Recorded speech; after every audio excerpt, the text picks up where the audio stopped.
Assalamualaikum warahmatullahi wabarakatuh.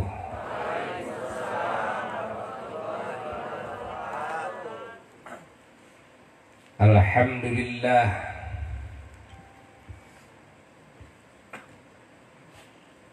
alladzi manna alaina bi anwa'in ni'am allati la tuhsa وبأنواع المنن التي لا تستقصى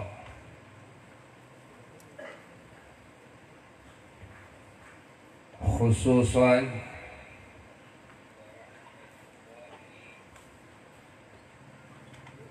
بنعمة الإيمان والإسلام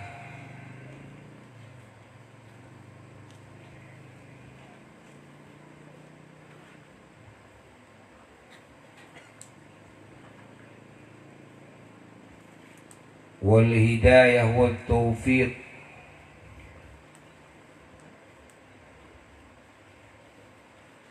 لما يحب ويرضى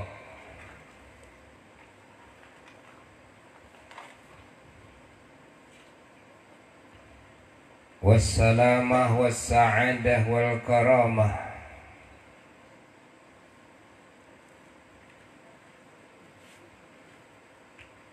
والحرية والأمان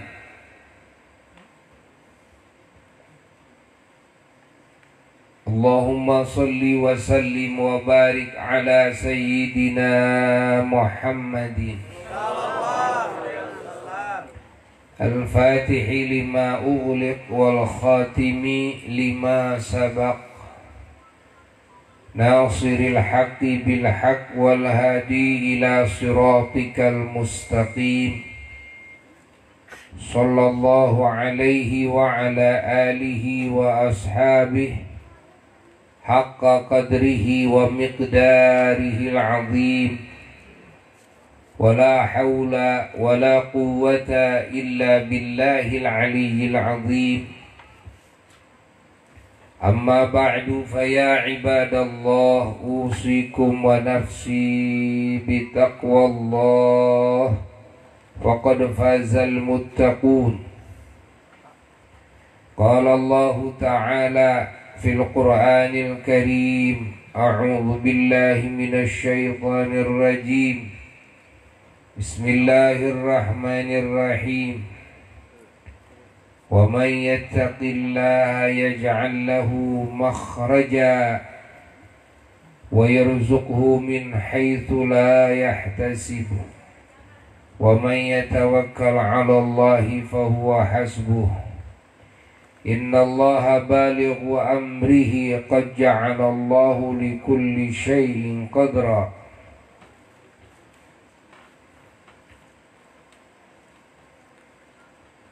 وقال تعالى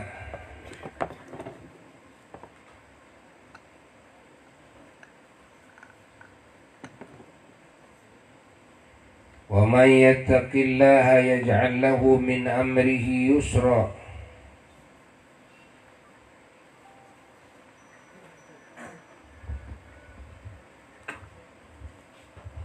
وقال تعالى ولو أن أهل القرى آمنوا واتقوا لفتحنا عليهم بركات من السماء والأرض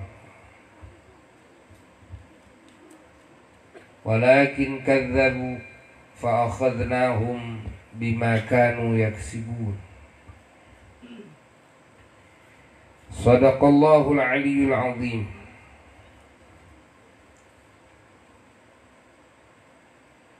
Para jamaah dimanapun berada, wabil khusus ahli wilayah Kampung Bunut Banjaran dan terkhusus keluarga besar Bapak Haji Oong Sulaiman yang memprakarsai acara Tasyakur bin ni'mah ini hingga kita semua yang hadir bisa ikut menggabungkan niat-niat kita dalam mensyukuri semua nikmat Allah kepada niatnya panitia. Kita semua berkumpul di majelis yang mulia ini dalam rangka mensyukuri segenap nikmat Allah yang tidak mungkin kita bisa menghitungnya, tidak mungkin kita bisa mensyukurinya secara keseluruhan. Namun kita tetap harus terus berusaha, berjuang untuk mensyukuri segenap nikmatnya.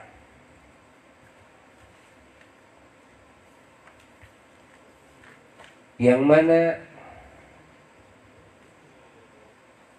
syukur terhadap kebaikan Allah, terhadap pemberian Allah, terhadap anugerah-anugerah Allah, terhadap nikmat Allah, hal yang diperintahkan oleh Allah.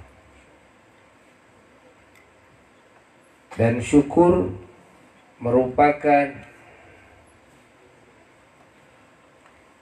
pintu ditambah-tambahnya nikmat dari Allah. Siapa yang ingin ditambah-tambah nikmatnya oleh Allah, maka pintunya adalah syukur. Siapa yang tidak mau syukur, maka nikmat yang sudah Allah berikan pun Allah akan cabut. Allah akan ganti dengan warna-warni musibah, warna-warni bala, warna-warni bencana.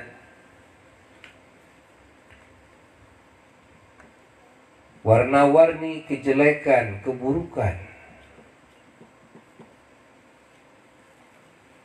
baik zahir maupun batin, baik dunia maupun di alam barzakh, juga di akhirat kelak. Na'udzubillah min dzalik.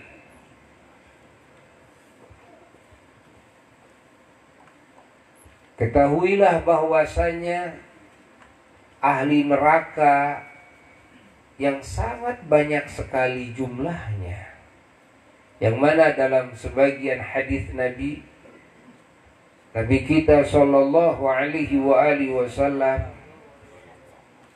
pernah mengatakan bahwa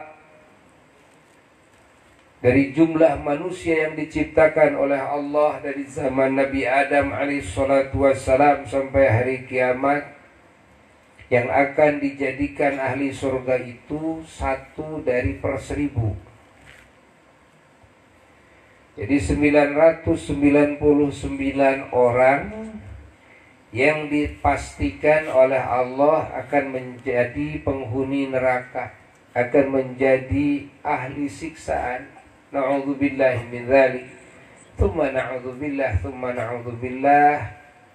Kita tidak tahu bahwa yang satu orang itu orang mana, yang ada di masa yang mana, umat Rasul yang mana, kita tidak tahu. Dan kita tidak tahu yang 999 orang yang ditetapkan akan menjadi ahli neraka dari setiap per 1000-nya itu orang mana. Yang jelas, apa yang dijadikan tanda oleh Allah? Yang dijadikan tanda oleh Allah hanya dengan satu tanda. Apa? Iman ketika sakaratul maut.